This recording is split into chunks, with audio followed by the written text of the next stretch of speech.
शुरुआत की है। हाँ हाँ, यही करना है, जो हमको बन रहा है वो करना है अभी फिलहाल, है ना। ठीक है, चलो तो हम आज का टॉपिक चालू करते हैं। सबसे पहला आप नया पेज खोल लीजिए और डाल लीजिए एलसीएम एंड एचसीएफ। ठीक है, देखो इसका एप्लीकेशन ना बहुत वाइड है, मतलब पूरे एप्टीट्यूड में, अरिथमेटिक में इसका एप्लीकेशन बहुत वाइड है। कैसे वाइड है, मतलब सबसे ज़्यादा एप्लीकेशन तो एलसीएम का आएगा, वर्क स्पीड टाइम डिस्टेंस में आएगा, स्पीड टाइम एंड वर्क में आएगा, रेशियोज एंड प्रपोर्शंस में आएगा, परसेंटेजेस में आएगा, हर जगह इसका एप्लीकेशन आएगा। ठीक है, तो सबसे पहले अगर मैं इसका एब्रीवेशन करूं तो क्या होता है, ये लीस्ट कॉमन क्या मल्टीपल। ठीक है, और एचसीएफ का क्या होता है, least, sorry, highest common factor.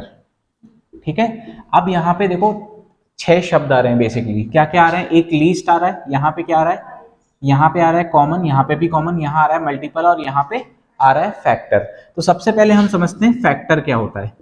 ठीक है, तो सबसे पहले समझेंगे फैक्टर क्या होता है। तो फैक्टर ऐसा समझो, जिनकी टेबल में, जैसे फॉर एग्जांपल अगर मैं बात करूं 8, अगर मुझे इसके फैक्टर्स निकालने हैं, तो जिन जिन की टेबल में 8 आएगा वो क्या होंगे, 8 के फैक्टर्स होंगे।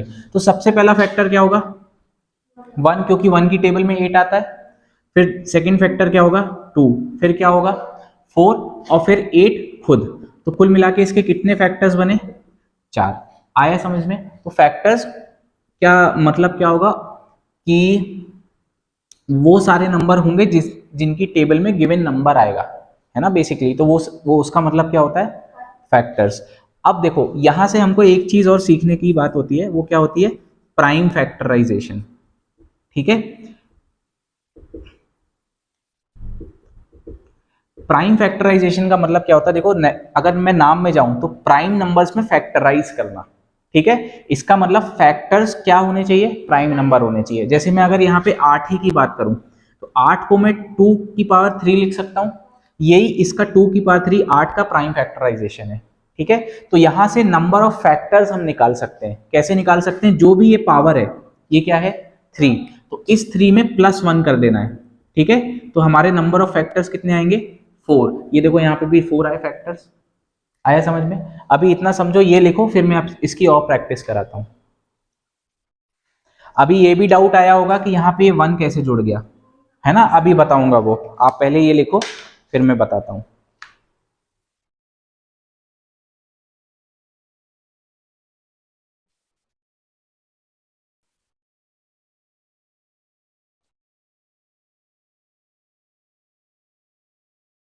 ठीक है, तो आप हेडिंग क्या डालोगे, सबसे पहले एलसीएम एंड एचसीएफ, उसका मतलब डालोगे लीस्ट कॉमन मल्टीपल, और एचसीएफ में क्या डालोगे, हाईएस्ट कॉमन फैक्टर। और फिर उसके बाद सब हेडिंग डालोगे फैक्टर। ये लिखोगे for example factors of number 8, तो ये एग्जांपल लिखोगे, है ना। तो फैक्टर्स ऑफ 8 की डेफिनेशन क्या लिखोगे बेसिकली, कि ऑल दोज नंबर्स, या इसको प्रॉपर अगर मैं डिफाइन करूं, just a minute, all those numbers which can perfectly divide the given number। ठीक है, all those numbers which can perfectly divide the given number। और इसको अगर बहुत लेमेन्स लैंग्वेज में बोलेंगे तो क्या नंबर क्या आएगा, all those numbers in which the given numbers comes in their table। ठीक है, all those numbers in which the given number comes in their table। अगर टेबल में आ रहा है तो इसका मतलब ही है कि ये इसको परफेक्टली डिवाइड कर पाएगा। ठीक है,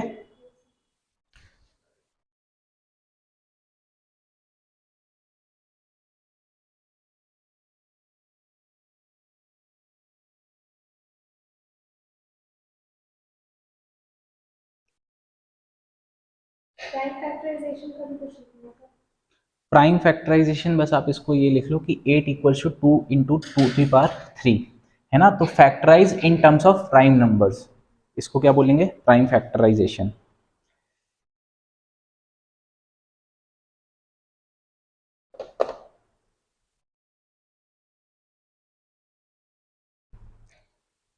ठीक है, लिख लिया, ठीक।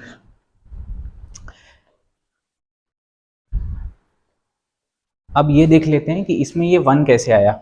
ठीक है, देखो, या इसको मैं यहीं पे समझा देता हूँ। ये बेसिकली 8 इक्वल्स टू क्या था, 2 टू द पावर 3। ठीक है, देखो इस 2 टू द पावर 3 का मतलब क्या क्या है, इसमें 2 की पावर 0 भी आएगा, इसमें 2 की पावर 1 भी आएगा, इसमें 2 की पावर 2 भी आएगा, और इसमें 2 की पावर 3 भी आएगा। देखो 2 की power equals to 2 to the power 1 equals to 2 to the power 2 equals to and 2 to the power 3 equals to. इसलिए यहाँ पे मैंने ये पावर में एक +1 किया। तो ये +1 क्यों आया, क्योंकि बेसिकली ये 2 टू द पावर 3 का मतलब ये है कि इसमें 2 की 3 पावर है। तो हमने नंबर ऑफ फैक्टर क्या बोल दिए, मोटा मोटा देख के 3, लेकिन हम इसको भूल गए, इसको भूल गए क्योंकि 1 जो है वो हर किसी का फैक्टर होगा, है ना, आया समझ में। और इसका एक्चुअल में ये 1 कहाँ से आया, 2 टू द पावर 0 से आया समझ में, इसलिए हमने एक ऐड यहाँ पे 1 किया। ठीक है, तो ये बेसिकली क्या होगा, अभी मैं ये नंबर ऑफ फैक्टर्स का फॉर्मूला भी लिखवा दूंगा, लेकिन ये समझ में आया कि जो भी पावर है उसमें +1 कर देंगे, वो हमारे टोटल नंबर ऑफ फैक्टर्स आएंगे। हाँ, किसी भी नंबर में, अभी और एग्जाम्पल करेंगे, लेकिन हमें बस क्या ध्यान रखना है कि जो भी पावर होगी उसमें क्या कर देंगे प्लस, और ये हमारे नंबर ऑफ फैक्टर्स आ जाएंगे। अभी नंबर ऑफ फैक्टर्स का मैं फॉर्मूला भी लिखवाऊंगा। जैसे फॉर एग्जाम्पल अगला, ठीक है, अगला मैं नंबर लेता हूं, जैसे कोई भी एक नंबर बोलो, जो 12। ठीक है, 12 को क्या मैं 2 स्क्वायर इंटू 3 लिख सकता हूँ। देखो 2 इंटू 4 इंटू 3 होता है बेसिकली, लेकिन मेरे को प्राइम नंबर्स में रिड्यूस करना है, तो क्या 4 प्राइम नंबर है? प्राइम नंबर का डेफिनेशन क्या होता है, विच, हाँ नहीं, और एक डेफिनेशन प्रॉपर क्या है उसका, कि all those numbers which are divisible by themselves and 1। ठीक है, तो 4, क्या 4 डिविजिबल बाय देमसेल्व्स और 1 है भाई, लेकिन 4 उससे 2 से भी तो डिविजिबल है, इसलिए 4 प्राइम नंबर होगा, नहीं होगा। तो इसलिए हमने 4 को भी कैसे लिख दिया। अब ये और रिड्यूस हो सकता है क्या, क्योंकि 2 और 3 दोनों क्या आ गए, प्राइम नंबर्स, इसके बाद रिड्यूस हो पाएगा, नहीं हो पाएगा। ठीक है, तो मैंने 12 को कैसे लिख दिया, 2 टू द पावर 2 इंटू 3। अब मैं अगर यहाँ पे नंबर ऑफ फैक्टर्स की बात करूंगा, ठीक है, तो यहाँ पे अगर मैं इसकी बात करूं, 2 के ऊपर कितनी पावर है 2, तो यहाँ पे 1 जोड़ दूंगा। ठीक है, मल्टीप्लाई बाय 3 में कितनी पावर है 1, तो यहाँ पे 1 में 1 जोड़ दूंगा। तो देखो नंबर ऑफ फैक्टर्स कितने आएंगे, ये कितना बना 3 इंटू 2, मतलब नंबर ऑफ फैक्टर्स 6 आएंगे। अब ये फैक्टर्स क्या क्या होंगे 6, ये देख लेते हैं। अगर मैं 12 की बात करूं तो सबसे पहला फैक्टर क्या होगा, फिर क्या होगा, फिर 1 2 3 4 5 6, देखो 6 आ गए, आया समझ में। तो ये नंबर ऑफ फैक्टर्स जानना इसलिए जरूरी है कि कभी हमको अगर फैक्टर्स निकालने हुए तो हम ये जान सकते हैं कि यहाँ पे टोटल इतने फैक्टर्स आएंगे। तो बाय चांस हम यहाँ तक ये भूल गए लिखना, फिर यहाँ पे 5 ही आए, तो हमको मालूम है कि भैया 6 आएंगे, तो 1 भूल गए, तो हमने फिर से देखा तो हमारा 4 छूट गया था। आया समझे, इसका एप्लीकेशन ये है। ठीक है, अगर मैं एसएससी की बात करूं तो इसके ऊपर भी बहुत सारे क्वेश्चंस बन सकते हैं कि इसमें नंबर ऑफ इवन फैक्टर्स क्या होंगे, नंबर ऑफ ऑड फैक्टर्स, लेकिन ये बैंक में हमको जरूरत नहीं है। ठीक है, हमको सिर्फ इतना समझ में आना चाहिए कि अगर कोई एक नंबर है तो उसको हम प्राइम फैक्टराइजेशन कैसे कर सकते हैं, ऐसे कर सकते हैं। और अगर मैं टोटल नंबर ऑफ फैक्टर्स की बात करूंगा, टोटल नंबर ऑफ फैक्टर्स, तो उसमें जो भी पावर होगी उसको +1, यहाँ पे भी जो पावर होगी उसमें +1, और दोनों का यहाँ पे मल्टीप्लाई था तो मल्टीप्लाई। आया समझ में, ठीक है, ये लिख लो। तो अगर मैं यहाँ पे नंबर ऑफ फैक्टर्स का फॉर्मूला कर दूं, नंबर ऑफ फैक्टर्स का, ठीक है, तो सपोज कोई एक नंबर है मेरे पास क्या n, उसको मैंने a to the power p multiply by b to the power q multiply by c to the power p q, क्या बनेगा r डैश डैश डैश कर दिया। आया समझ में, where a b and c are what, ठीक है। तो नंबर ऑफ फैक्टर्स या total number of factors, basically total number of क्या factors will be equals to p+1 into q+1 into r+1। ठीक है, आया समझ में, ये होगा। अब यहाँ पे मैं एक चीज और बता दे रहा हूँ, एक छोटी सी कंफ्यूजन ये आई होगी कि यहाँ पे +1 और फिर मल्टीप्लाई भी कर रहे हैं, +1 भी कर रहे हैं मल्टीप्लाई भी कर रहे हैं। क्यों कर रहे हैं? देखो, अगर मैं 2 की बात करूं तो ये जो 2 है, इसका मतलब क्या है, इसमें क्या क्या इंक्लूडेड है? ये 3 चीज इंक्लूडेड है। अब 3 की बात कर रहा हूं तो इसमें 3 भी इंक्लूडेड है और 1 भी इंक्लूडेड है। आया समझ में? अब कुल मिला के इसमें से मुझे कोई एक चुनना है और इसमें से मुझे कोई चुनना है। सपोज मैंने इन दोनों को चुना तो ये 1 × 1 मेरा फैक्टर आ गया 1। फिर मैंने इसको चुन के इसको चुन लिया तो मेरा क्या आ गया 1 इंटू, मैंने कल ही बताया था कि 2 क्या होगा 1 है ना, और 3 क्या होगा 3। देखो मेरा 3 भी आ गया, मतलब मेरे 1 और 3 कवर हो गए। अब मेरे को इसको चुनना है, इसको चुन के वापस मैं इससे मल्टीप्लाई कर सकता हूँ। 2 इंटू 1 क्या बना 2, मेरा 2 भी आ गया। फिर 2 इंटू 3 मतलब ये क्या बनेगा 6, ये भी आ गया। ठीक है, अब इसको चुनूंगा, ये क्या बनेगा 4। 4 इंटू 1 क्या बना 4, ये कट गया, और 4 इंटू 3 क्या बना 12। देखो ये सारे फैक्टर्स आ गए। आया समझ में? इसलिए हमने यहाँ पे मल्टीप्लाई किया। आया समझ में? इसको ऐसा समझो कि मल्टीप्लाई क्यों किया। सपोज मेरे पास दो ए से बी जाने के दो रास्ते हैं, ये ए है और बी है, और बी से सी जाने के कितने रास्ते हैं 3। तो मेरे पास नंबर ऑफ वेज क्या होंगे ए टू सी जाने के। ठीक है, तो देखो अगर मैं पहला रास्ता चुनता हूं तो पहला रास्ते के बाद मेरे पास फिर 3 ऑप्शन है ना, और दूसरा रास्ता चुनता हूं तो फिर 3 ऑप्शन। तो बेसिकली यहाँ पे 2 रास्ते और यहाँ पे 3 रास्ते, तो टोटल बने कितने, इसलिए। आया समझ में? ठीक है, ये लिख लो।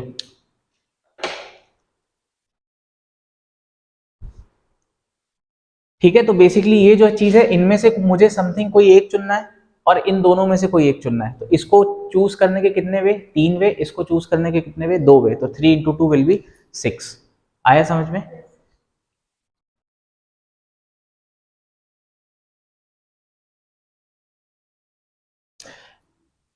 ये बेसिकली क्या है, परम्यूटेशंस एंड कॉम्बिनेशंस है ना। बेसिकली वी आर चूजिंग, तो दैट्स वाई कॉम्बिनेशंस। ठीक है, और उनका अरेंजमेंट भी, तो परम्यूटेशंस भी हो गया। ये भी हम पढ़ेंगे, ये भी एक आध सवाल तो आ ही जाते हैं कभी कभार।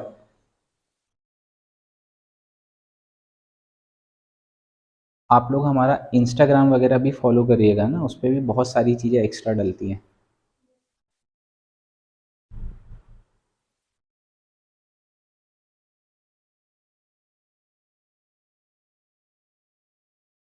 हो गया? ठीक है, तो अब हम वापस बैक टू द टॉपिक, हम पढ़ रहे थे क्या, SCF है ना। तो हमने फैक्टर्स जान लिया क्या होते हैं। फैक्टर्स वो सारे नंबर्स होते हैं जो गिवन नंबर्स को डिवाइड, बोलो, कर पाते हैं, है ना, डिवाइड कर पाते हैं। तो अगर मैं कॉमन फैक्टर की बात करूं, ठीक है, जैसे सपोज मैं 2 नंबर लेता हूं, कोई भी 2 नंबर बोलो, एक 12 भी ले लेते हैं, दूसरा बताओ 72। ठीक है, तो अगर मैं 12 की बात करूं तो 12 के क्या क्या फैक्टर्स होंगे, 1 होगा, 2 होगा, 4 होगा, 6 होगा और 12 होगा। और मैं 72 की बात करूं तो क्या क्या फैक्टर्स होंगे, 1 होगा, 2 होगा, 3 होगा, होगा 3 भी होगा, फिर क्या होगा 4 होगा, बिल्कुल होगा, ठीक है, 5 होगा, 6 होगा, क्यों नहीं होगा, है ना, 6 भी होगा, वेरी गुड। फिर 7 होगा, नहीं होगा क्योंकि 70 चला जाएगा। 8 होगा, बिल्कुल होगा। 9 होगा, वेरी गुड, होगा। अच्छा चलो मैं नंबर ऑफ फैक्टर्स कर देता हूँ। ये 72 को मैं क्या 2 क्यूब इंटू 9 स्क्वायर लिख सकता हूँ, सॉरी 3 स्क्वायर।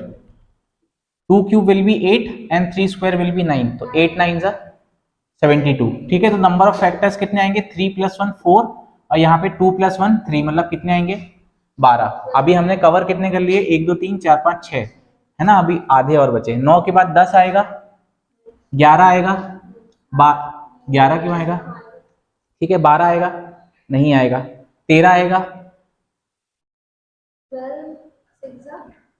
12 6 80, 12 इंटू 6 72, हाँ ठीक है 12 आएगा, सॉरी, है ना, 12 आएगा। फिर 13 आएगा क्या, 13 नहीं आएगा, है ना। 14 आएगा क्या, 15 आएगा क्या, नहीं आएगा। 16 आएगा, 16 भी नहीं आएगा, है ना। देखो 16 इंटू 4 क्या होता है 64, और इन दोनों के बीच का डिफरेंस क्या है 6, मतलब ये 16 का मल्टीपल तो नहीं आ रहा, तो 16 भी नहीं आएगा। फिर उसके बाद क्या आएगा 17 भी नहीं आएगा, क्योंकि उसके बाद देखते हैं और क्या 12, हम कहाँ तक पहुंच गए थे 17, फिर 18 होगा, हाँ होगा, क्यों 17 का आधा कितना होता है 36, और 36 का और आधा क्या होता है 18, है ना। तो यहाँ पे क्या हो गया 18 हो गया। 18 के बाद और क्या होगा 19 नहीं होगा, 20th होगा क्या नहीं होगा, 21 होगा क्या नहीं होगा, 22 होगा क्या नहीं होगा, 23 होगा क्या नहीं होगा, ठीक है 23। फिर उसके बाद क्या होगा और बोलो 24, 24, 24 विल 24 है ना, होगा बिल्कुल 24 होगा।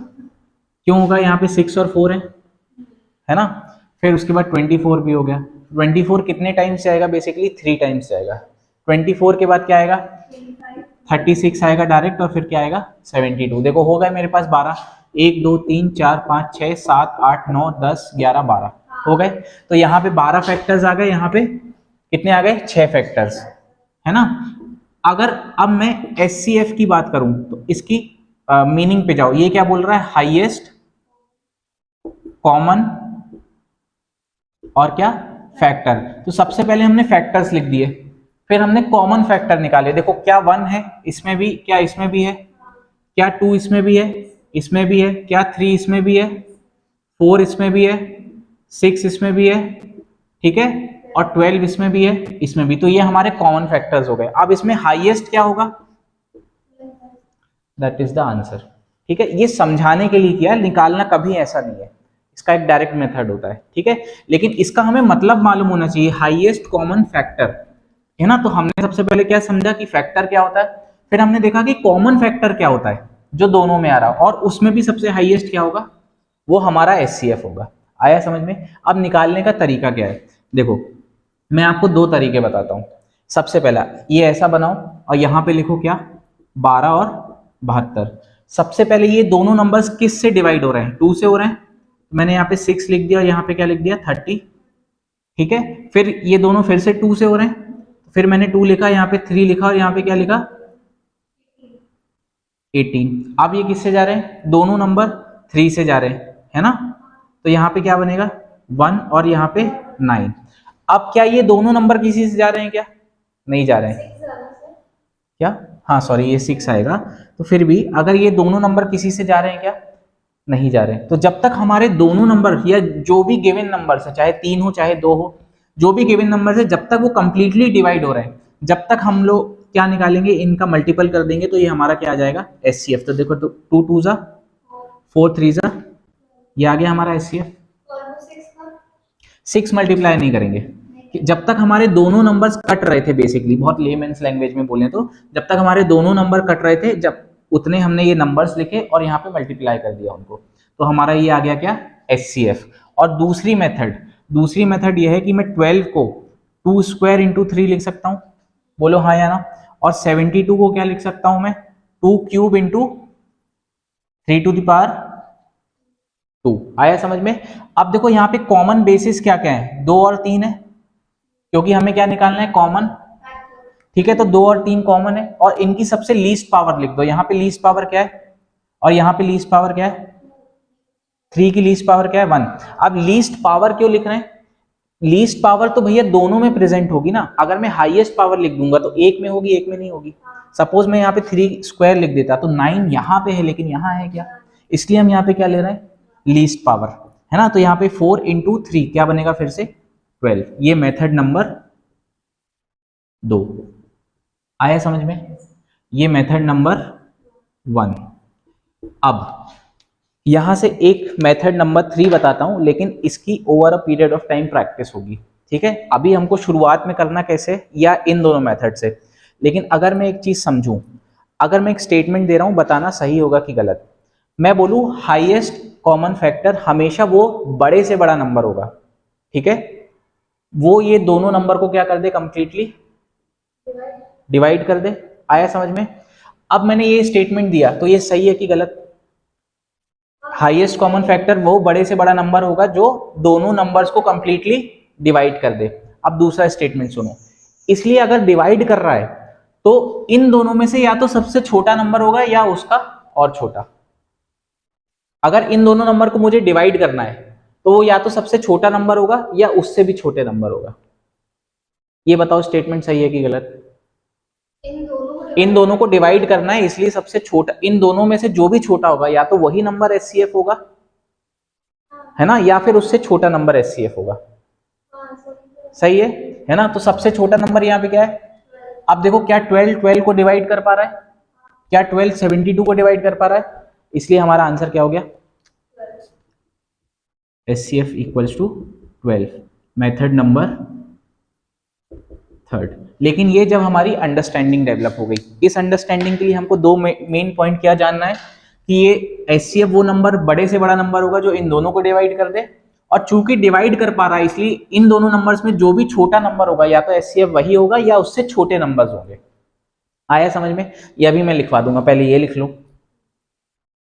फिर नीचे नोट करके मैं लिखवा दूंगा ये।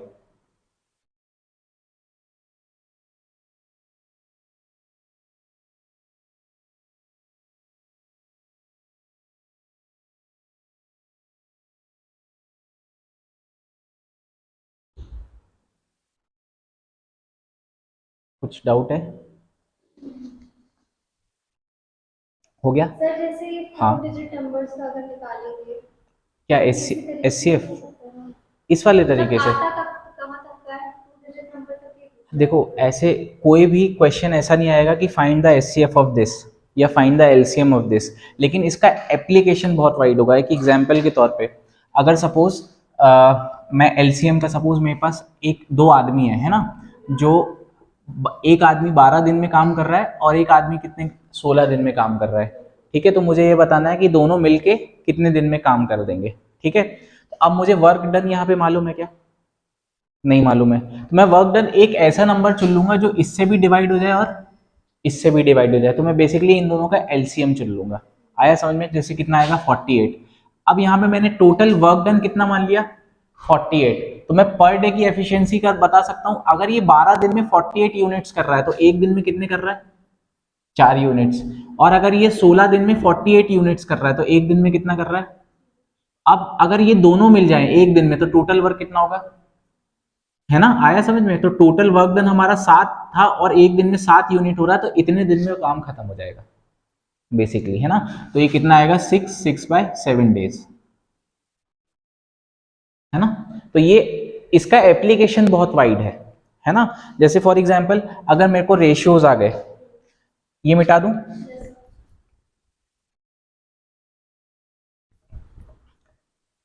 मुझे कुछ ऐसा रेशियो आ गया कि भैया ये 1/3:1/2:1/7 आया समझ में? तो ऐसा रेशियो आ गया। अब इन रेशियोज को डील करना मेरे लिए कठिन है, लेकिन मुझे ये मालूम है कि अगर मैं रेशियोज में कुछ भी मल्टीप्लाई या डिवाइड करूंगा तो मेरा रेशियो कभी चेंज नहीं होगा। तो अब मुझे करना ही है, तो इससे अच्छा है कि मैं इसमें ऐसा नंबर मल्टीप्लाई कर दूं जो 3, 2, 7 दोनों से डिविजिबल हो जाए, है ना? तो ऐसा नंबर क्या होगा? इन तीनों का एलसीएम, और ये तीनों प्राइम नंबर्स हैं तो इनका मल्टीप्लिकेशन बेसिकली क्या आएगा? 21, 21 दूनी, इसको किससे मल्टीप्लाई कर दो? 42 से। तो बेसिकली ये पूरे कट गए, मतलब सॉरी, इसको बेसिकली किससे मल्टीप्लाई कर दो? 42 से। तो जब ये 42 से मल्टीप्लाई करोगी तो यहाँ 42 डिवाइड बाई 3 कितना बनेगा? 1 एंड 4, यहाँ बनेगा क्या? 14। यहाँ क्या था? 2। यहाँ कितना बनेगा? 21। और यहाँ पे कितना बनेगा? 6। तो बेसिकली हमारा रेशियो अब ये आ गया। अब ये इंटीजर्स के साथ खेलना हमको बहुत आसान है कंपैरेटिवली ये फ्रैक्शंस, है ना? तो इसका एप्लीकेशन बहुत वाइड है। आया समझ में? मतलब ये तो मैंने बहुत बेसिक से एग्जांपल दिए, बहुत सारी जगह मतलब हमारे क्वेश्चंस को बहुत आसान बना देता है ये, है ना?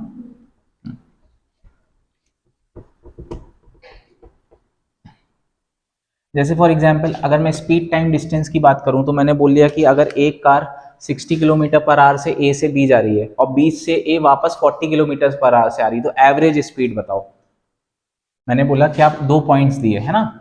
मैंने बोला ये ए है, ये बी है, जाते समय उसकी स्पीड कितनी थी और वापस आते समय क्या थी? ठीक है, तो मुझे क्या बताना है? एवरेज स्पीड बताना है। ठीक है, तो एवरेज स्पीड बराबर क्या होता है, total distance upon total time. अब मुझे डिस्टेंस दिया है क्या, नहीं दिया है, लेकिन मैं डिस्टेंस निकाल सकता हूं। कैसे निकालूंगा, देखो अगर मुझे ये अगर मैं स्पीड की बात करूं तो स्पीड क्या होता है, डिस्टेंस अपॉन टाइम, है ना।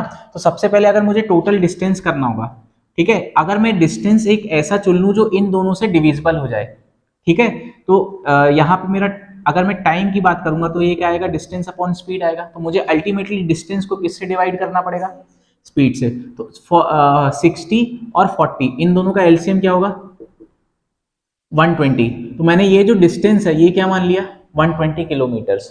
अब देखो जाने में उसे कितना समय लगेगा, T1 की बात करूं तो 2 घंटे। अगर 1 घंटे में 60 किलोमीटर चल रहा है, ये बेसिकली पर आवर है ना, और ये भी क्या है, पर आवर। अभी इसको कंफ्यूज मत हो, बस मैं इसका एप्लीकेशन बता रहा हूँ, ये भी हम पढ़ेंगे। ये क्या है, 60 किलोमीटर पर आवर। इसका मतलब ये है कि 1 घंटे में कितना चल रहा है, 60 किलोमीटर। तो 120 चलने में कितना लगेगा, 2 घंटे। और अगर आने की बात करूं, ठीक है, आने में कितना है, 1 घंटे में कितना चल रहा है, 40 किलोमीटर। तो आने में कितना समय लगेगा, तो इस यहाँ पे टोटल टाइम कितना लग गया, और टोटल डिस्टेंस कितना चला, 120 यहाँ और 120 इधर, मतलब कितना चला, और डिवाइड बाय क्या करना है, 5। अब डिवाइड बाय 5 करना है तो इसको क्या करना पड़ेगा, मल्टीप्लाई बाय, इसका 2 गुना करो, है ना, 10/2 होता है, तो इसका मतलब 2 गुना करो, कितना होगा, 480, और एक जीरो हटा दो, 48 किलोमीटर पर आवर। ये क्या होगी, एवरेज स्पीड। ये इसका एप्लीकेशन है। नहीं तो हम यहाँ डिस्टेंस x मानेंगे, फिर हम क्या करेंगे, x/60 ये हमारा T1 आएगा, समझ रहे हो। तो ये सब x ये सब रूल्ड आउट होके हम डायरेक्ट x को क्या मान लेंगे, इनका एलसीएम। क्योंकि जब मुझे डिवाइड बाय 60 करना है और एक बार डिवाइड बाय 40 करना है, तो ऐसा नंबर चुनूंगा जो 60 और 40 दोनों से डिविजिबल हो जाए। आया समझ में। तो इसका एप्लीकेशन बहुत वाइड है, इसलिए ये सीखना हमको जरूरी है ना। अब रही बात ये वाले क्वेश्चंस की कि अगर हमें 3 डिजिट नंबर या 2 डिजिट नंबर इनका एलसीएम निकालना है, तो ये ऐसा डायरेक्ट निकालने को कभी नहीं आएगा। नंबर्स यही आएंगे 60, 40, 12, 16। तो इनका एलसीएम और एचसीएफ निकालना हमारे लिए बहुत आसान रहेगा मेथड नंबर 3 से। आया समझ में। लेकिन शुरुआत में अंडरस्टैंडिंग के लिए कि अगर हमसे नहीं बन रहा है तो हमको एक ये मेथड भी आना चाहिए कि अगर सपोज हम नहीं सोच पा रहे हैं तो ये बना के कर दिया। आया समझ में, ठीक। चलो अब हमने एचसीएफ खत्म कर दिया है ना, तो बेसिकली पहले एचसीएफ की डेफिनेशन लिख लो। मैंने लिखवा दिया है क्या, डेफिनेशन लिखवा, लिखो HCF equals to the largest number which can completely divides the given numbers. The largest number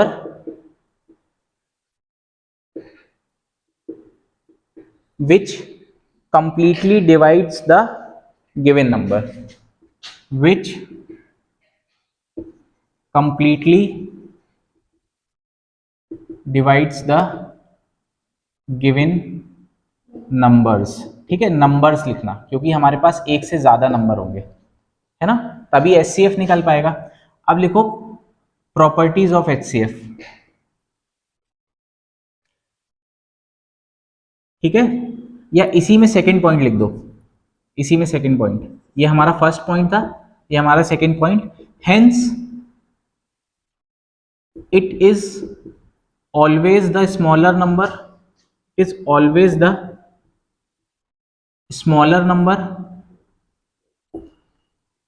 of the given numbers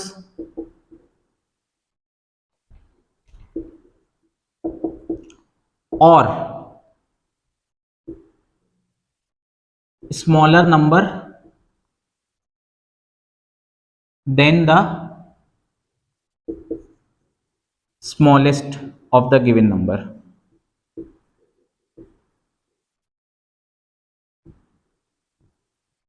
ठीक, बस इतना ध्यान रखना कि अगर सपोज मेरे पास 2, 12, 14 और 16 आ गए, मेरे पास 3 नंबर, तो एचसीएफ निकालने के लिए हम हमेशा सबसे छोटा नंबर लेंगे और या उससे छोटा नंबर लेंगे, उससे भी छोटे। तो देखो अगर मैं इसकी बात करूं 12 से, क्या 12 इन तीनों को डिवाइड कर पा रहा है क्या, 12 इसको कर देगा, इन दोनों को नहीं करेगा। 12 से छोटा 11 इन दोनों को नहीं करेगा, 10 नहीं करेगा, 9 नहीं करेगा, 7 नहीं, 8 नहीं करेगा, क्या नहीं करेगा, फिर 6 भी नहीं करेगा, 5 भी नहीं करेगा, 4 भी नहीं करेगा, 3 भी नहीं करेगा, तो इन सब का एलसीएफ क्या होगा 2, क्योंकि 2 एक सबसे बड़ा नंबर है जो इसको भी डिवाइड कर पा रहा है, इसको भी कर पा रहा है और इसको। आया समझ में? ठीक है। कई बार एचसीएफ हमको 1 से स्टार्ट करना ज्यादा इजी रहता है, जैसे ये एग्जांपल है। अगर मैं यहाँ 12 से पीछे आया तो समय लगा, इसलिए अगर मैंने 1 से देखा, क्या 1 तीनों को डिवाइड कर रहा है? 1 तो करेगा ही, सबसे बेहतर है 2 से देखो, 2 इससे भी कर रहा है, 3 कर रहा है क्या इनको, 4 कर रहा है क्या, नहीं कर रहा, 5 कर रहा है क्या, नहीं कर रहा है, तो इसका मतलब यहाँ पे ठीक है, हाँ वो बेहतर है, लेकिन यहाँ पे नंबर ऑफ ऑप्शंस ज्यादा थे हमारे पास, 1 से लेके 12 तक नंबर देखना पड़ेगा। ठीक है, देख सकते हैं ऐसा। हालांकि अगर थोड़ा सा कॉमन सेंस लगाओगे तो ये क्या होता है 2 इंटू 6 होता है, ये क्या होता है 2 इंटू 7 होता है, ये 2 इंटू 8। देखो 2 हम हमेशा सब में है, और यहाँ पे ये 7 आ गया, इसका मतलब प्राइम नंबर है। प्राइम नंबर है तो यहाँ पे भी इसका वो नहीं है और यहाँ पे भी इसका मल्टीपल नहीं है, तो इसलिए एचसीएफ क्या होगा, क्योंकि वही कॉमन है बस। आया समझ में? ठीक है, तो अब हम आ जाते हैं एलसीएम पे। ठीक है, ये लिख लिया डेफिनेशन, देखो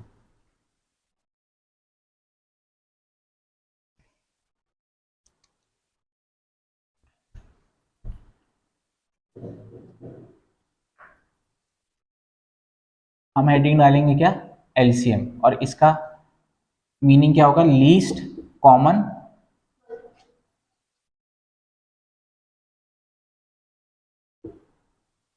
मल्टीपल। ठीक है, तो लीस्ट कॉमन मल्टीपल, सबसे हम ये पहले समझते हैं कि मल्टीपल का मतलब क्या होता है। तो मल्टीपल का मतलब ये होता है कि वो सारे नंबर्स जो गिवन नंबर की टेबल में आते हैं, है ना। अभी तक हम क्या कर रहे थे, वो नंबर्स जिनकी टेबल में नंबर आता है उसको फैक्टर बोल रहे थे। आया समझ में? यहां पे क्या होगा, वो नंबर्स जिन जो गिवन नंबर की टेबल में आते हैं। आया समझ में? बोलो हाँ या ना। हाँ, या फिर इसको अदर लैंग्वेज में बोलें तो वो सारे नंबर जो गिवन नंबर से डिविजिबल हो जाए, है ना। उस वाले केस में क्या हो रहा था, वो नंबर्स जो गिवन नंबर को कंप्लीटली डिवाइड कर दें, यहां पे डिविजिबल हो जाए। दोनों में अंतर समझ में आया? तो जैसे फॉर एग्जांपल मैं मल्टीपल ऑफ 12 की बात करूंगा, तो क्या सबसे पहला मल्टीपल 12 खुद होगा, क्योंकि 12 से डिविजिबल है। दूसरा मल्टीपल क्या होगा, नहीं, इसकी टेबल में आना चाहिए। दूसरा मल्टीपल क्या होगा, है ना। इस नेक्स्ट मल्टीपल क्या होगा, और ये इनफाइनाइट नंबर ऑफ मल्टीपल्स होंगे। आया समझ में? फैक्टर्स लिमिटेड होते हैं, मल्टीपल क्या होते हैं, इनफाइनाइट होते हैं। आया समझ में? तो ये मल्टीपल डेफिनेशन समझ में आई। अब मैं यहाँ पे 2 नंबर ले लूं, 12 और 16। अब मेरे को क्या निकालना है, लीस्ट कॉमन मल्टीपल निकालना है। ठीक है, तो 12 और 16 के मैं मल्टीपल लिखूंगा। देखो यहाँ पे सबसे छोटा मल्टीपल क्या होगा, फिर क्या होगा, फिर क्या होगा 60, फिर 72 and so on and so forth. 16 के मल्टीपल निकालूंगा तो सबसे पहले 16 खुद, फिर क्या होगा, फिर क्या होगा, और फिर क्या होगा, जल्दी 64 होगा, फिर क्या होगा 80, फिर क्या होगा 96, है ना। यहाँ पे भी 72 के बाद क्या आएगा 84 आएगा, फिर यहाँ पे 96 एंड सो फोर्थ। ठीक, इससे ज़्यादा जाने की जरूरत नहीं है। अब मैं फिर से इस पे आता हूँ, मेरे पास मल्टीपल होने चाहिए, मैंने मल्टीपल निकाल दिए। मेरे पास कॉमन मल्टीपल होने चाहिए, तो कॉमन मल्टीपल देखो यहाँ पे 48 है, यहाँ पे भी, यहाँ पे 96 है, यहाँ पे भी, और इन सब में लीस्ट होना चाहिए, मतलब लीस्ट नंबर क्या है 48। तो मेरा एलसीएम क्या आएगा इनका। आया समझ में? अब फिर से ये हमारी होगी अंडरस्टैंडिंग कि होता क्या है, लेकिन हमें निकालना कैसे है। मेथड नंबर 1, ठीक है। सबसे पहला यहाँ पे हमने क्या लिखा, 12 और 16। सबसे पहले ये किससे जा रहे हैं, तो ये 6 और 8, फिर ये 2 से गए कितने, फिर 3, फिर 2 से चले जाएंगे। ठीक है, एचसीएफ अगर हमें निकालना होता तो हम यहाँ पे रोक देते, क्योंकि अब ये नंबर्स और डिविजिबल नहीं हो रहे। लेकिन हम एलसीएम के केस में इसके आगे भी जाएंगे, तो फिर ये 2 से गया तो ये 3 और 2, और फिर ये 2 से गया तो ये 3 और 1, और फिर किससे गया, ये बेसिकली 2 कितनी बार आया, 4 बार, मतलब 16, 16 तिया 48। ये हमारा क्या आ गया एलसीएम। मेथड नंबर 2, हमने 12 को क्या लिखा 2 स्क्वायर इंटू 3, 4 3 सा होता है। 16 को क्या लिखा 2 टू द पावर 4। अब हमने क्या किया, मतलब जब हम एचसीएफ निकाल रहे थे तो वही सारे बेसिस लिख रहे थे जो कॉमन थे। इसमें हमको कॉमन नहीं देखना, हमको सारे बेसिस लिख देना है। क्या क्या बेसिस हैं? 2 एंड 3, है ना? ठीक है, 2 एंड 3 लिख देना है और फिर इनकी हाईएस्ट पावर लिख देना है। 2 की हाईएस्ट पावर क्या है? उस केस में हम लोएस्ट पावर लिख रहे थे, और यहाँ पे 3 की हाईएस्ट पावर क्या है? तो देखो 2 की पावर 4 16 इंटू 3, फिर से हमारा एलसीएम क्या आ गया? 48। अब मेथड नंबर थर्ड। ठीक, देखो मैंने अभी बताया एलसीएम वो नंबर होगा जो गिवन नंबर से कंप्लीटली डिविजिबल हो जाए, डिविजिबल हो जाए। इसका मतलब जो भी नंबर होगा वो तो या तो सबसे बड़ा नंबर होगा या उसका मल्टीपल होगा। मल्टीपल क्यों होगा? क्योंकि टेबल में आना चाहिए। और सबसे बड़ा नंबर क्यों होगा? क्योंकि वो छोटे नंबर से भी डिवाइड हो जाए, क्योंकि वो बड़ा नंबर खुद से तो डिविजिबल है, साथ ही साथ उससे जो बच गए नंबर है उससे भी डिविजिबल होना चाहिए, इसलिए सबसे बड़ा नंबर लेंगे। आया समझ में? अब देखो, क्या 16 12 से डिविजिबल है? क्या 16 से डिविजिबल है? लेकिन ये एलसीएम हो सकता है क्योंकि ये 12 से डिविजिबल नहीं हुआ। 16 का नेक्स्ट मल्टीपल जाओ, क्या है? 32। 32 इससे है लेकिन इससे नहीं है। इसके नेक्स्ट मल्टीपल जाओ, कितना है? 48। 48 इससे भी है, इससे भी है, तो इसलिए हमारा सबसे छोटा नंबर क्या हो गया जो दोनों से डिविजिबल? 48। और ये हमारा क्या हो गया? एलसीएम। आया समझ में? लिख लो।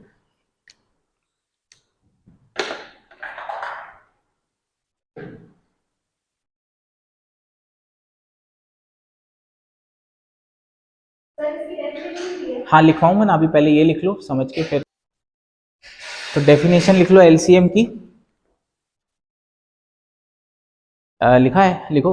Least common multiple is the number, या LCM is the number, is the least number, sorry, is the least number which is completely divisible by the given numbers, which is completely divisible by the given numbers। ठीक है, और next point लिखो इसी में,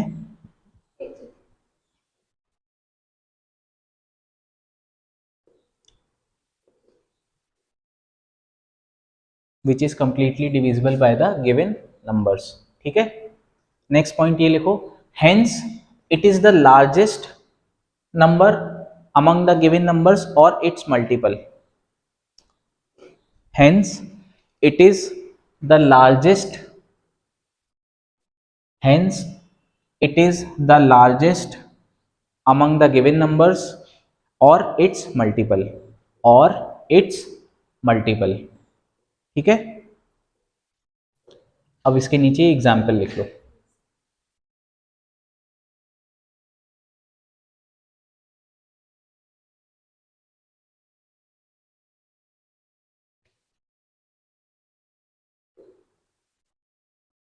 इसमें highest powers को multiply किया है। हाँ, अब ये हाईएस्ट पावर के पीछे भी लॉजिक है।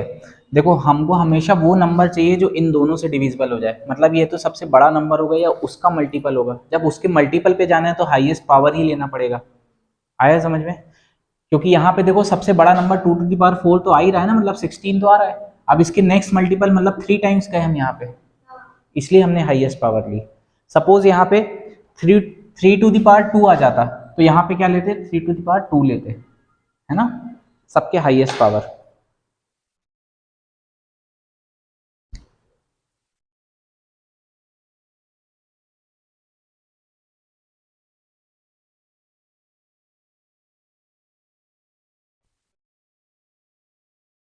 सर मेथड 3 को कैसे लिखूं? मेथड 3 अभी मैं, ये बेसिकली जो पॉइंट नंबर हमने 2 लिखा था ना, it is always the second number, largest number और इट्स मल्टीपल। ठीक है, ये बेसिकली उस पे बेस्ड है, ये अंडरस्टैंडिंग पे बेस्ड है। अभी हम कुछ और क्वेश्चंस करेंगे तो हमको आ जाएगा समझ में। तो ये लिख लो, बेस्ड ऑन पॉइंट नंबर 2। ठीक है, चलो मिटा दूं ये।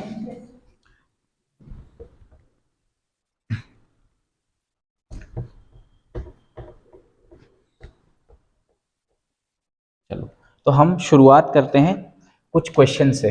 ठीक है, अच्छा एक चीज और लिख लो कि HCF of prime numbers will always be, बताओ क्या होगा? और यहां पे लिखो LCM of prime numbers will always be. will always be. ठीक है, मैंने ये दो स्टेटमेंट लिखे हैं, ये बताओ इसका यहाँ क्या होगा इक्वल्स टू में, मतलब क्वेश्चन मार्क की जगह क्या आएगा। जैसे फॉर एग्जांपल मैं अगर बात करूँ 2 और 7, क्या ये प्राइम नंबर हाँ, है ना? इनका एचसीएफ क्या होगा? एचसीएफ की डेफिनेशन एक बार पढ़ो, पीछे क्या लिखा है कि ऐसा बड़े से बड़ा नंबर जो इन दोनों नंबर्स को क्या कर दे। divide. अब देखो इन दोनों नंबर में कुछ भी कॉमन है नहीं. तो बचा क्या? 1 है ना? तो HCF of prime numbers will always भी क्या? 1, क्योंकि इन दोनों के बीच कुछ कॉमन ही नहीं है, तो बचा ही नहीं, तो क्या बचा? 1। आया समझ में? अब दूसरी चीज, अगर मैं एलसीएम ऑफ प्राइम नंबर्स की बात करूं तो ये क्या होगा? अब एलसीएम की डेफिनेशन पढ़ो, क्या होगा? LCM is the least number. Least number which when divided by which completely, sorry मैंने क्या लिखा है एक बार पढ़ो। LCM is the least number which is completely divisible by the given number. ठीक है, is the least number which is completely divisible by the given numbers. अब इन दोनों में कुछ कॉमन है क्या? तो इसका मतलब ये इन दोनों का प्रोडक्ट होगा और यही नंबर एलसीएम होगा, है ना? Will always be their product. ठीक, देखो एक यहां से इंग्लिश का वो बता देता हूं, देयर देयर और क्या होता है? नहीं। ठीक है, तो बेसिकली ये दोनों क्या उनको क्या बोलते हैं? होमो। Yes. ठीक है, which sounds like similar but have different meaning. ठीक है, ये बेसिकली प्लेस को डिनोट करता है और ये पीपल या पर्सन के लिए, है ना?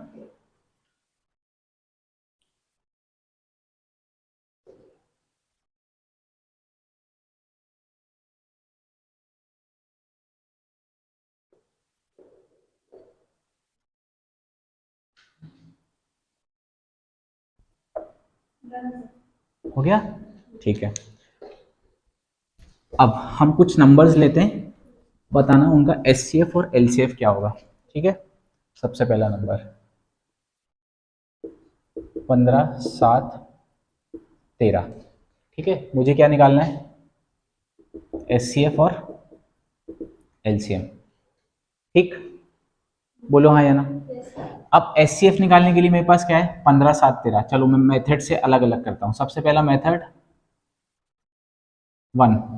ठीक है, यहां पे मैंने क्या किया? 2 मिनट,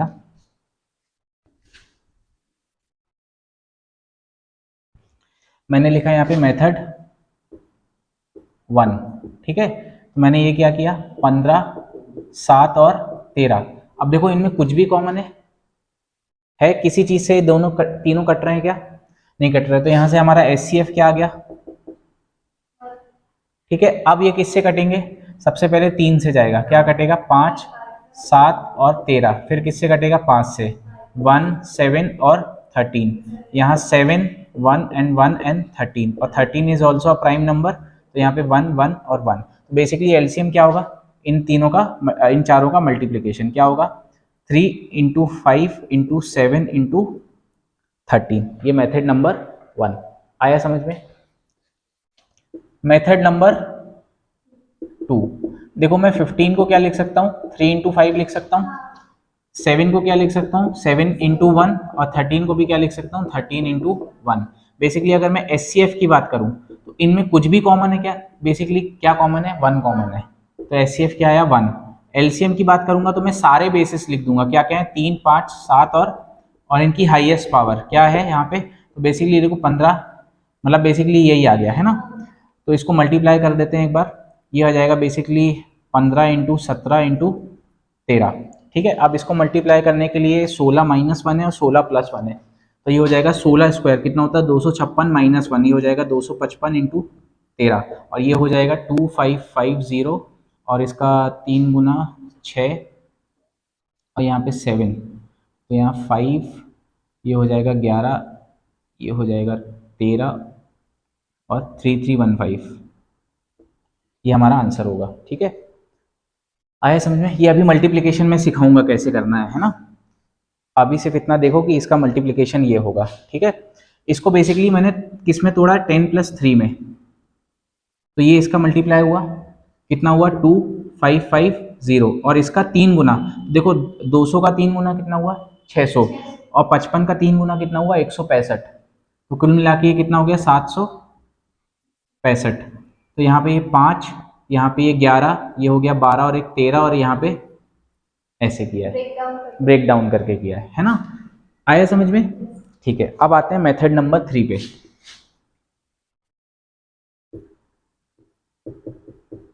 ठीक, मेथड नंबर 3, मेथड नंबर 3 ये बोलती है कि अगर मुझे एचसीएफ निकालना है तो वो तो सबसे छोटा नंबर होगा या फिर उसका उससे और छोटा नंबर होगा, पहला बात। दूसरी बात ये, और ऐसा नंबर होगा सबसे बड़ा जो इन तीनों को डिवाइड कर दे। पर इन तीनों को डिवाइड करने के लिए कोई भी ऐसा नंबर है क्या जो तीनों में कॉमन हो? तो इसलिए हमारा एचसीएफ क्या जाएगा। अगर मैं एलसीएम की बात करूं तो मेथड नंबर 3 ये कहती है इन सब में या तो सबसे बड़ा नंबर होगा या उसका मल्टीपल होगा, और ऐसा नंबर होगा जो इन सब से डिवाइड भी हो जाए। आया समझ में? अब डिवाइड होने के लिए हमको पहले कॉमन देखना पड़ेगा क्या क्या है। देखो 7 और 15 में कुछ कॉमन है नहीं है, यहाँ 3 और 5 आ रहे हैं, यहाँ पे 7 आ रहा है, और 7 और 13 में कुछ कॉमन है, और ना ही 15 और 13 में कुछ कॉमन है। इसका मतलब इन सब का प्रोडक्ट होगा 15 × 7 × 13, ये हमारा एलसीएम आ जाएगा, बेसिकली यही आएगा, क्योंकि ये हमारा यही तो बना, ये 17 कर दिया मैंने, सॉरी ये 7 था ना, तो ये मल्टीप्लिकेशन गलत आएगा, है ना। तो इसको मैं क्या बोल सकता हूँ, 14 + 1 और 14 - 1, तो 14 स्क्वायर क्या होता है, 14 स्क्वायर 196, -1 क्या होगा 195, और इंटू 7 कर देंगे, तो ये हो जाएगा कितना 700, है ना, और प्लस 7 × 9 = 63, मतलब 630, और 7 × 5 = 35, तो ये बन गया कितना 1330 और 65, ये आंसर होगा।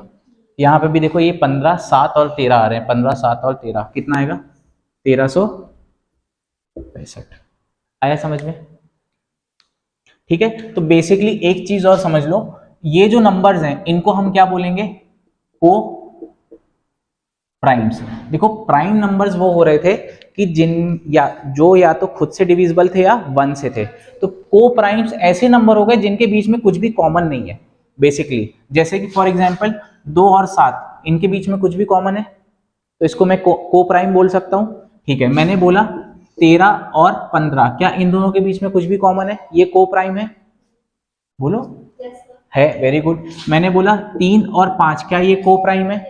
ठीक है, मैंने बोला 12 और 14, क्या ये को प्राइम है? नहीं, क्योंकि 2 कॉमन आ गया, और इसकी जगह अगर मैं यहाँ पे 11 कर दूं तो क्या ये को प्राइम है?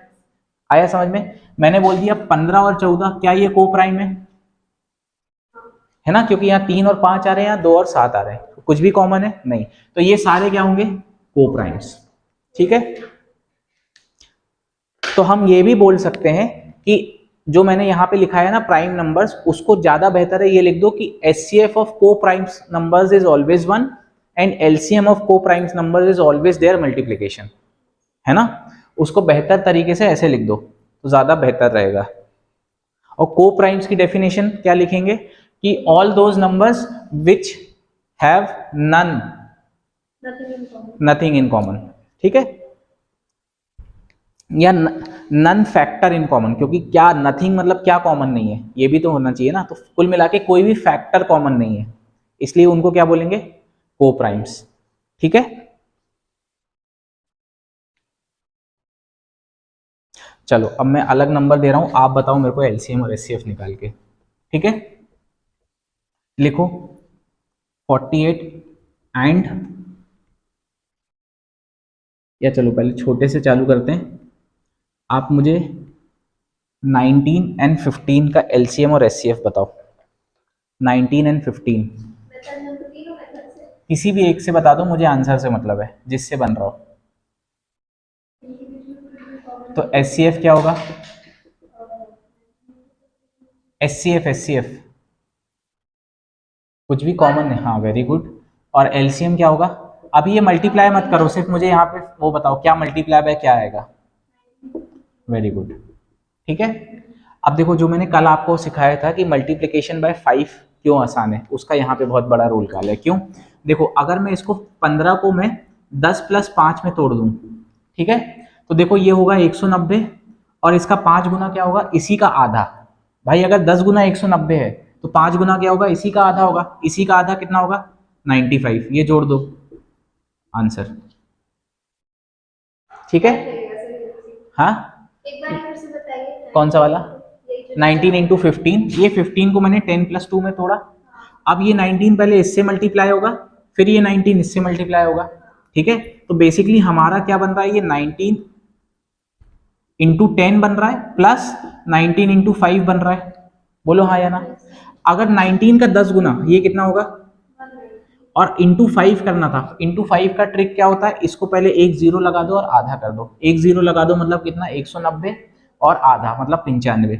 अब लेकिन यहाँ पे ये भी सोच सकते हो कि अगर ये 10 गुना 190 है तो 5 गुना इसी का आधा होगा, होगा ना। तो 190 का आधा कितना होगा, बस इन दोनों को ऐड कर दो तो आंसर आ गया, ठीक है। हो गया ये, ठीक है। दूसरे नंबर्स लिखो, 36 एंड 48, एलसीएम और एचसीएफ बताओ।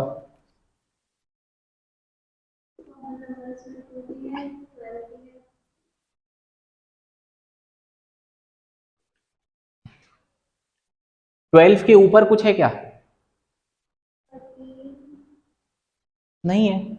तो एचसीएफ क्या होगा, एलसीएम क्या होगा, ऐसा या तो बड़ा नंबर होगा या इसका मल्टीपल होगा। अब देखो 48 इससे डिविजिबल है क्या, नहीं है, तो 48 नहीं हो सकता। 48 का नेक्स्ट मल्टीपल क्या जाएगा, 96। अब 96 इससे है लेकिन इससे नहीं है, फिर नेक्स्ट मल्टीपल जाओ, 48 कितना जाएगा, 134, ठीक है। चलो अगर ये ऐसे में दिक्कत जा रही है तो बेसिकली देखो इसमें क्या क्या एलिमेंट्स प्रेजेंट है।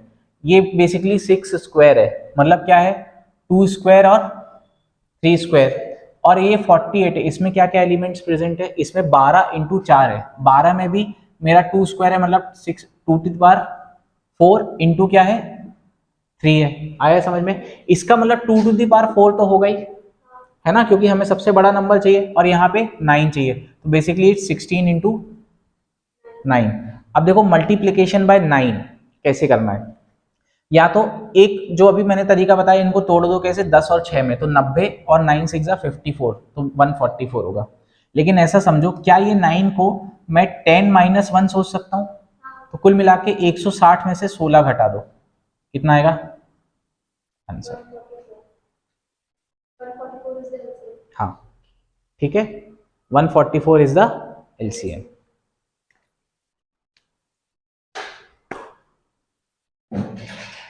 ठीक है, समझ आ गया?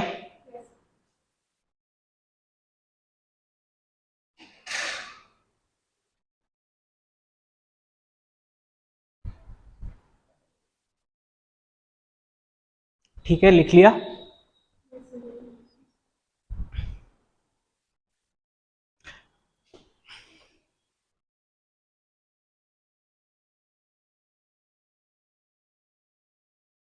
डन, ठीक है। चलो अब नेक्स्ट टॉपिक लिखते हैं, नया फ्रेश पेज खोलो और लिखो परसेंटेजेस। ये परसेंटेजेस हम बेसिकली अभी हम सिर्फ उसका एक ऊपर देख रहे हैं, उसका मतलब जो सिंप्लीफिकेशन में काम आएगा, है ना। अभी हम पूरा परसेंटेजेस एज अ टॉपिक नहीं कर रहे हैं, हम सिर्फ एक ओवरव्यू देख रहे हैं कि परसेंटेजेस बेस्ड सिंप्लीफिकेशन कैसा होता है ना। आया समझ में? तो उसके पहले हम पहले ये जान लेते हैं कि परसेंटेजेस होता क्या है ना, परसेंटेजेस। ठीक है, तो अगर मैं इसको ब्रेक डाउन करूं तो इसको मैं पर प्लस सेंट में कर सकता हूं, है ना। पर मतलब फॉर एवरी, है ना, और सेंट मतलब सेंचुरी। सेंचुरी मींस 100, है ना। तो फॉर एवरी 100 बेसिकली, है ना। तो इसका मतलब क्या होता है, परसेंटेजेस, है ना। देखो जैसे फॉर एग्जांपल अगर मैं बात करूं मेरे टोटल मार्क्स आए कितने, 380, या इसको 400 मान लेते हैं अभी, 400 मार्क्स आए आउट ऑफ 500। तो मुझे क्या निकालना है, परसेंटेज। अब मैंने अभी बताया कि फॉर एवरी 100, एवरी 100 का मतलब यहाँ पे ये है कि टोटल से, ठीक है। अब ये टोटल हमारा यहाँ पे 500 भी हो सकता है और 100 भी हो सकता है। आया समझ में? तो अगर मेरे को यहाँ पे बात करना है कि यहाँ पे टोटल मेरा क्या था 500, उसमें से मुझे कितना मिला और इंटू 100, तो बेसिकली ये कितना जाएगा 80%। आया समझ में? इसको ऐसे भी समझ सकते हैं, अगर मेरे 500 में कितने नंबर आ रहे हैं 400, तो मुझे निकालना है कि 100 में कितने आएंगे। तो अगर मैं एक में बात करूं तो कितने आएंगे 400 बाय 500, बोलो हाँ या ना। और अगर मैं 100 की बात करूं तो कितने आएंगे 400 बाय 500 इंटू 100, तो बेसिकली ये कितना आ जाएगा 80 मार्क्स आएंगे। तो बेसिकली परसेंटेजेस में एक साइन और लगा देते हैं। ये समझ में आया? परसेंटेजेस का मीनिंग समझ में आया? अब ये आउट ऑफ जो टोटल है इसको हम 100 ट्रीट करते हैं। यहाँ पे 100 की वैल्यू कितनी है 500, है ना? आया समझ में? तो ये लिख लो।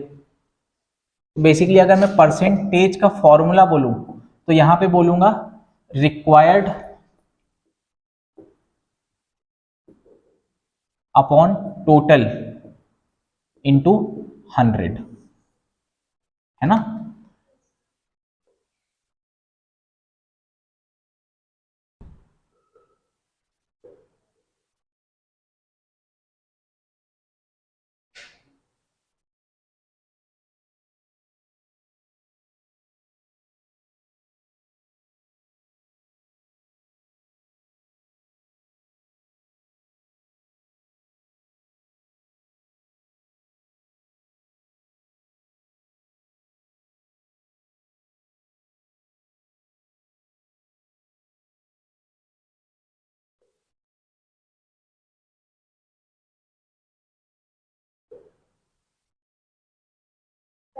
डन, ठीक है।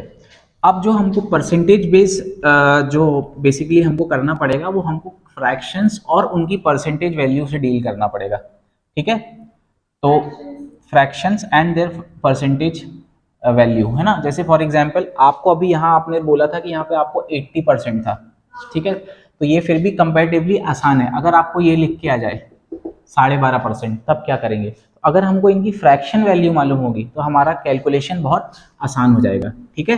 तो जैसे फॉर एग्जांपल अगर मैं बात करूं, अगर कोई भी चीज अपने आप में 100% है, ठीक है, तो उसको हम क्या बोलते हैं 1 बोलते हैं, ठीक है? कोई भी चीज अपने आप में क्या है 100% है, उसको क्या बोलते हैं 1। अगर कोई भी चीज अपने आप में क्या है 50% है, तो इसको हम क्या बोलते हैं 1/2, है ना? कोई भी चीज अपने आप में 25% है, तो इसको मैं क्या बोलता हूं 1/4, है ना? देखो ये 4 में से एक हिस्सा, ये 2 में से एक हिस्सा, मतलब आधा ले लिया हमने, और यहाँ 1 में से पूरा ले लिया। आया समझ में? तो ये इसका मतलब होता है। तो अगर मैं बात करूं, अगर मेरे पास यहाँ पे क्या है फ्रैक्शन है, क्या है फ्रैक्शन, और फ्रैक्शन से मुझे अगर परसेंटेज में जाना है, ठीक है, यहाँ पे कहाँ जाना है परसेंटेज में, तो मुझे क्या करना पड़ेगा मल्टीप्लाई बाय 100। देखो यहाँ पे फ्रैक्शन अगर 1/2 है और मैं इसको मल्टीप्लाई बाय क्या कर दूंगा 100, तो बेसिकली मेरा 50% आ गया, यही आ गया। और मेरा अगर परसेंटेज है और मुझे यहाँ पे किस पे आना है फ्रैक्शन पे आना है, तो मुझे क्या करना पड़ेगा डिवाइडेड बाय 100, ये लिख लो।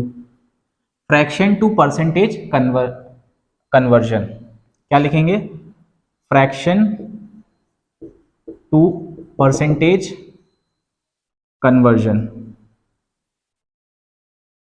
और यहाँ पे एंड वाइस वर्सा कन्वर्जन, ठीक है? तो अगर मुझे फ्रैक्शन से परसेंटेज जाना है तो क्या करना पड़ेगा मल्टीप्लाई बाय 100, ऑफ परसेंटेज से फ्रैक्शन आ रहा है तो क्या करना पड़ेगा डिवाइडेड बाय 100।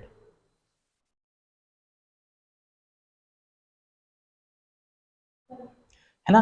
तो बेसिकली एक चीज समझो कि यहाँ पे ये जो 1 लिख रहा हूं मैं, that is called multiplying factor. क्या बोलेंगे इसको मल्टीप्लाइंग फैक्टर। देखो कोई चीज अपने आप में 100% है, इसका मतलब वो 1 गुना है खुद का। कोई चीज अपने आप से 50% है, मतलब 0.5 टाइम्स है, बोलो हाँ या ना? 0.5 टाइम्स को जब मैं फ्रैक्शन में करूंगा तो नीचे क्या आएगा 10, ये कट के मेरा क्या बना 1/2। मैं बोलूंगा कोई चीज अपने आप में 25% है, इसका मतलब ये वैल्यू क्या है 0.2 टाइम्स है, बोलो हाँ या ना? 0.2 टाइम्स मतलब यहाँ नीचे क्या आएगा, इसको काटेंगे तो 1/4 आ गया। तो बेसिकली ये जो मेरा टर्म्स आ रहे हैं ये क्या आ रहे हैं, ये मल्टीप्लाइंग फैक्टर आ रहे हैं। आ गया समझ में? ये और लिख लो, इसको क्या बोलेंगे मल्टीप्लाइंग फैक्टर। अगर हमको मल्टीप्लाइंग फैक्टर की अंडरस्टैंडिंग डेवलप हो गई है तो हम आने वाले जो परसेंटेजेस हैं, मतलब जो हम एक्चुअल टॉपिक जब करेंगे उसमें हमको ये बहुत काम आएगा। जैसे फॉर एग्जांपल अगर मैं बोलूं कि a value is reduced by 25%, इसका मतलब उसका मल्टीप्लाइंग फैक्टर क्या था, 25% थी, तो हम क्या कर रहे थे 0.25, लेकिन अगर हमने रिड्यूस कर दी तो मतलब वैल्यू अपने आप में क्या हो गई 0. है ना, तो इसका फ्रैक्शन वैल्यू क्या होता है 3/4। तो ये अगर हमको अंडरस्टैंडिंग डेवलप हो गई कि मल्टीप्लाइंग फैक्टर का मतलब क्या होता है, तो ये हमारे लिए परसेंटेजेस में बहुत काम करेगी। ठीक है, अभी हम जहां पे अपने उस पे आते हैं जो हमको सिंप्लीफिकेशन में सीखना है, तो आप हेडिंग डालेंगे क्या, some fraction values, some fractions and their percentage value. ठीक है, some fraction and their percentage value. ठीक है, आया समझ में। तो अगर मैं बोलूं, अगर मेरा यहाँ पे मैं लिखूंगा फ्रैक्शन और यहाँ पे लिखूंगा क्या, परसेंटेज। ठीक है, तो अगर मैं यहाँ फ्रैक्शन 1 बोल रहा हूं तो यहाँ पे क्या होगा 100%। ठीक है, मैं अगर 2 बोल रहा हूं तो यहाँ पे क्या होगा, वेरी गुड। मैं यहाँ पे अगर 2.5 बोल रहा हूं तो यहाँ पे 250%। वेरी गुड, ये अंडरस्टैंडिंग समझ में आई। अब मैं अगर यहाँ पे 1 था, 1 से यहाँ पे क्या कर दूं 1/2 कर दूं तो ये कितना आएगा, मैं 1/3 कर दूं तो ये कितना आएगा 33, 1/3%। और इसको मैं कैसे लिख सकता हूं 33.33%। आया समझ में। हाँ, 1/3 फ्रैक्शन है, फ्रैक्शन से परसेंटेज करना होगा तो क्या करना पड़ेगा, मल्टीप्लाई बाय 100, तो जब करेंगे तो ये आएगा। आया समझ में। 1/4, ठीक है, 1/4 क्या होता है 25%, है ना। देखो अगर मुझे 1/2 मालूम है कितना है, तो 1/4 इसका भी आधा होगा, मतलब इसका भी आधा होगा। आया समझ में। तो ये लिखो, अभी हम टेबल को बहुत बड़ा बनाएंगे, एक फ्रेश पेज में बनाना। ठीक है, एक काम करना, ये पेज को 2 हिस्सों में बांटना। इस साइड ये जो हम लिख रहे हैं ये वाला टेबल आएगा, इस साइड हम लिखेंगे डिराइव्ड फ्रैक्शंस। ठीक है, जो बहुत एग्जाम में पूछे जाते हैं, तो हमको देख के डर ना लगे इसलिए हम पहले ही से उससे यूज टू हो जाएं। आया समझ में। इस पेज को 2 हिस्सों में डिवाइड करो, यहाँ लिखो फ्रैक्शंस और यहाँ लिखो परसेंटेज, और ये वाली वैल्यूज उतारो। इस साइड में अभी खाली छोड़ दो, हम भरेंगे उसे अभी। ठीक है, नहीं नहीं, सिर्फ 2 को उसमें बांटो, वो सेकंड वाला अभी मैं बताऊंगा उसको कैसे करना है ना।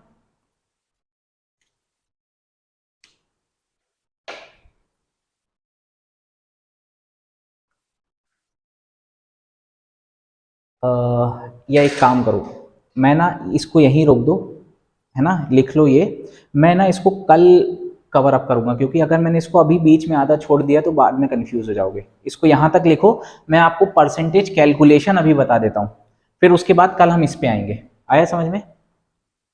परसेंटेज कैलकुलेशन मतलब 80% ऑफ 110 निकालना है तो कैसे निकालेंगे बेसिकली, है ना। पहले ये सीख लो, फिर हम इस पे आएंगे तो ज्यादा बेटर रहेगा। ठीक है, ये तो समझ में आया ना। पर अभी ये टेबल बहुत ज्यादा, मतलब एक पूरा पेज इसमें आपका भरेगा, तो आप एक पेज और इसके पीछे वाला पेज छोड़ दो, और मतलब ये छोड़ने के बाद एक अलग पेज पे आओ और यहाँ पे लिखो परसेंटेज कैलकुलेशन। ठीक है, अभी इसमें लगेगा समय थोड़ा सा, और इस अकेले टॉपिक को चाहिए कम से कम 1.5-2 घंटे। ठीक, चलो अगर मैं बात करूं परसेंटेज कैलकुलेशन,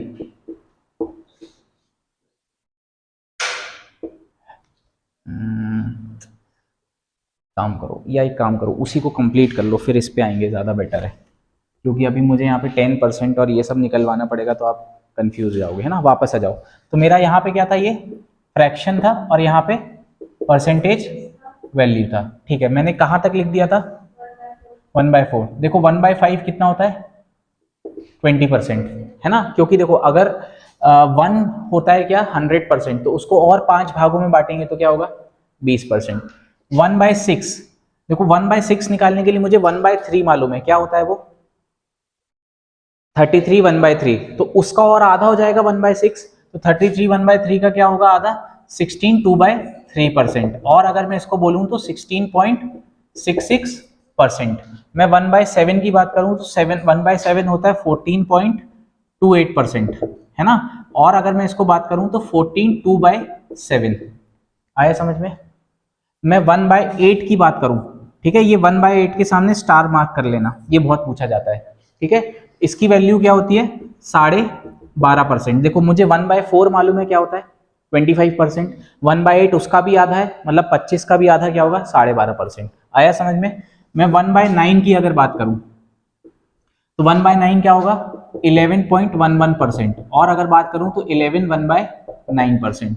1/10 की बात करूं तो बेसिकली ये क्या होगा 10%, है ना। 1/11 की बात करूं तो ये होगा 9.09%, और अगर इसकी बात करूं तो 1/11%।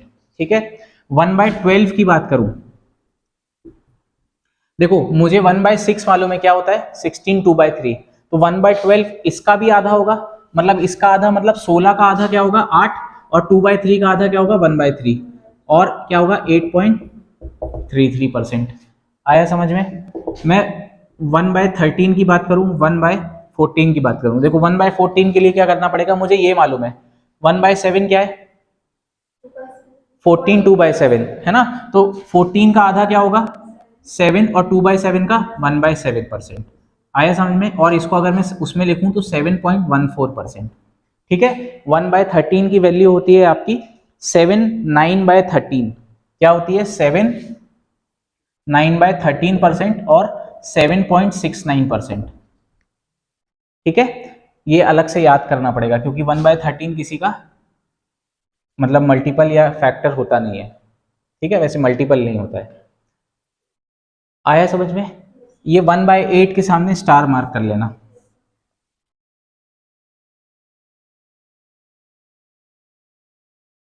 हालांकि ये सारे परसेंटेजेस बहुत यूज होते हैं, लेकिन फिर भी 1/8 हम अलग से करेंगे क्योंकि इसका यूज बहुत है, और ये आपको ज्यादातर क्वेश्चन में 1/8 मतलब 12.5% या इसका कोई ना कोई डिराइव फ्रैक्शन जैसे 37.5% या 62.5% या 87.5% ये आपको देखने को मिलेगा। आया समझ में। इसके डिराइव फ्रैक्शंस बहुत देखने को मिलेंगे। अब डिराइव फ्रैक्शंस पे भी अभी हम आएंगे, पहले अभी हम 1/14 तक हो गया, लिख लिया। मैं यहां पे मिटा देता हूं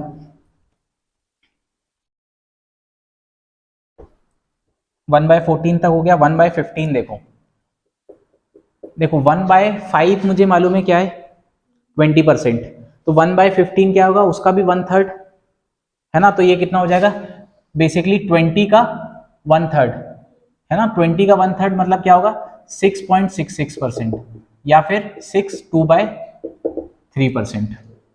आया समझ में। सॉरी 6 3 18 20 बचेगा, हाँ ठीक है 16.66, 16 2/3%, 1/15। ठीक है, बोलो हाँ या ना।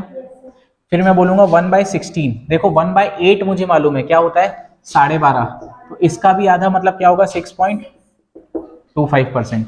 1/17, 1/17 अलग से याद कर लेना क्या होता है 5 15/17, 5 15/17%, और इसकी वैल्यू क्या होती है 5.88%। ठीक है, 1/18, देखो 1/18 के लिए मुझे 1/9 मालूम है क्या है ये 11.11, तो इसका आधा कर दो, 11 का आधा क्या होगा 5.5, और 0.11 का आधा क्या होगा 0.55, तो बेसिकली ये क्या बना है ना 5.55%, है ना। क्या बना 5.55%। अगर मैं इसका फ्रैक्शन वैल्यू बात करूं तो ये होता है 1/18 5/9%, 5/9%। 1/19 की अगर बात करूं तो 1/19 क्या होता है 5/19%। यहाँ पे 9% है, ध्यान रखना यहाँ पे 19 है ना, या फिर 5.26%। ठीक है, और मैं अगर 1/20 की बात करूं तो अगर 5% 20% होता था तो 1/20 क्या होगा 5%। 1/25 क्या होगा 4%। ठीक है, ये लिख लो। इसके बाद अगर कुछ भी आता है तो मैं निकाल सकता हूँ 1/24 निकाल सकता हूँ कैसे, मुझे 1/12 मालूम है क्या 1/24 इसका भी आधा हो जाएगा। आया समझ में। तो इन सब से मोटा मोटा हमारा काम बन जाएगा। ठीक है, या तो ये होंगे या तो इसके डिराइव फ्रैक्शंस होंगे। ठीक है, लिख लो ये।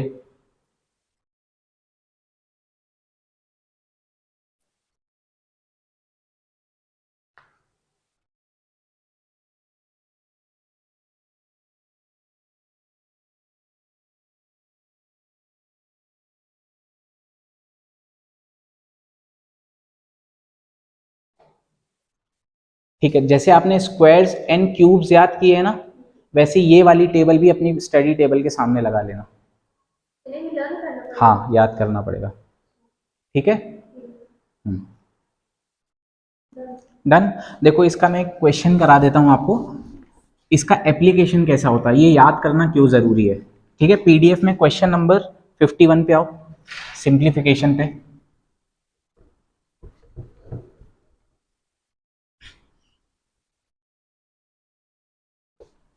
बताओ क्या है ये, 12.5 पर 51 क्या है, 1 नहीं 5440 प्लस 14 2/7% ऑफ 2940 प्लस 6 1/4%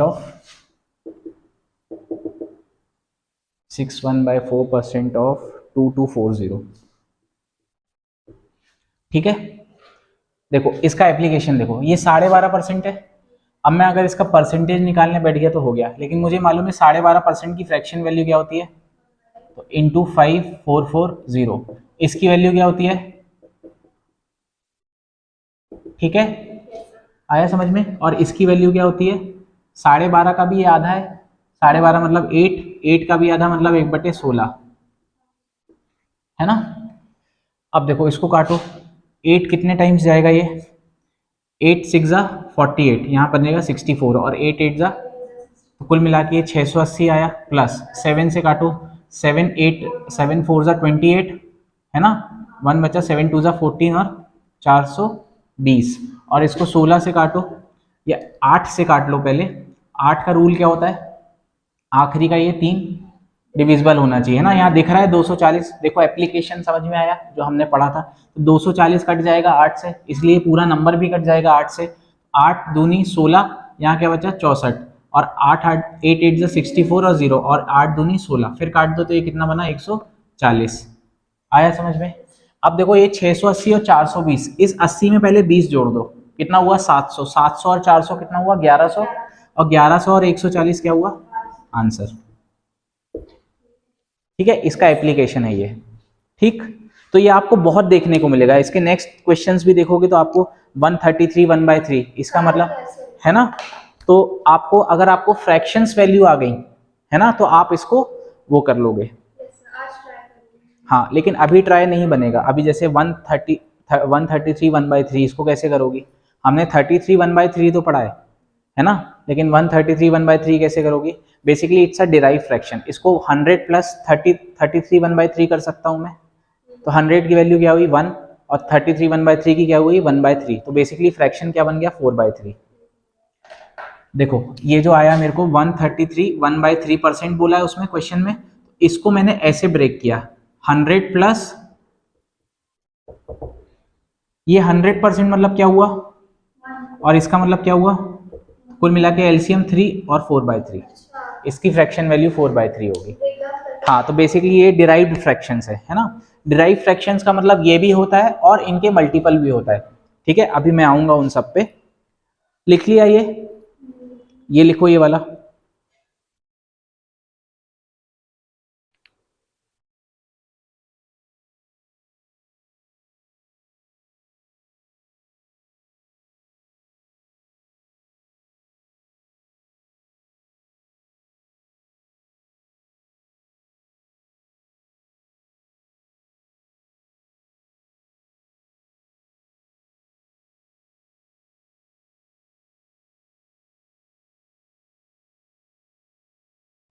ठीक, नेक्स्ट प्रॉपर्टी जो हमको इसमें यूज आने वाली है, अभी मैं डिराइव फ्रैक्शंस पे नहीं आ रहा हूँ, ये मैं कल बताऊंगा।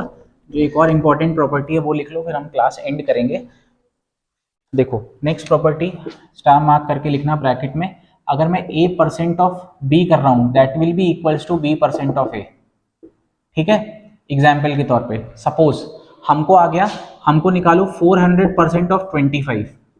ठीक है, तो हमको ये देखने में थोड़ा सा घबराहट हो रही है, लेकिन अगर मैं इसको रीअरेंज कर दूं that will be equals to क्या 25% ऑफ 400। 25% का मतलब क्या होता है 1/4, तो दैट इज बेसिकली 100। तो हमको ये कैलकुलेट करना आसान है कंपैरेटिवली ये, क्योंकि हमें इसका हालांकि आसान तो यहाँ पे भी मतलब इसका 4 गुना करना है तो मतलब 100 ही आएगा, लेकिन कई बार चीजें ऐसी फंस जाएंगी, बोल दिया भैया 2800 का या 2800%, ठीक है, या 2800% की जगह मैं लिख दूं 1428% ऑफ 100, या 100 तो बहुत आसान हो गया, इसको मैं कर देता हूं 700, क्या बोला मैंने 700। अब ये करना मुश्किल है, इसको मैं क्या कर सकता हूँ, इसको मैं ये बोल सकता हूँ क्या, इसको मैंने यहाँ पे ये पॉइंट कर दिया, ठीक है, और ये पॉइंट अगर मैंने यहाँ किए तो यहाँ पे 2 जीरो और जुड़ जाएंगे, तो बेसिकली ये क्या बन गया, इसका मतलब क्या होता है 1/7, तो ये कितना हो गया 10,000 आंसर। तो हमको ये चीजों को इधर उधर करना आना चाहिए, तो आप ये वाली प्रॉपर्टी लिख लो कि a% ऑफ b बराबर क्या होता है b% ऑफ a, ठीक है।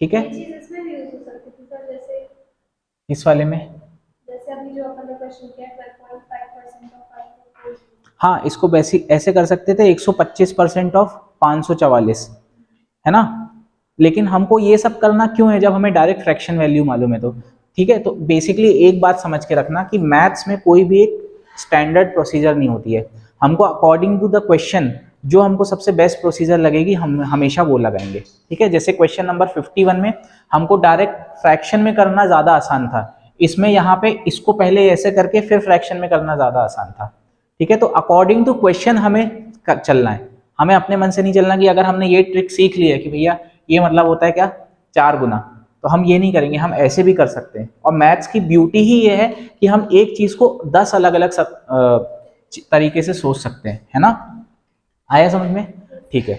तो मेरा काम यहाँ पे बेसिकली यही अंडरस्टैंडिंग डेवलप कराना है। देखो क्वेश्चन तो हर कोई बना लेगा, ठीक है, क्वेश्चन ऐसा कोई नहीं होगा जो क्वेश्चन नहीं बना पाओगे, बस बात यह है कि उस 1 घंटे में कितने ज्यादा और कितने सही बना पा रहे हो, इसलिए हमको कोचिंग आना है ना, वो एक्यूरेसी और वो डेवलप करने के लिए, अंडरस्टैंडिंग डेवलप करने के लिए, ठीक है।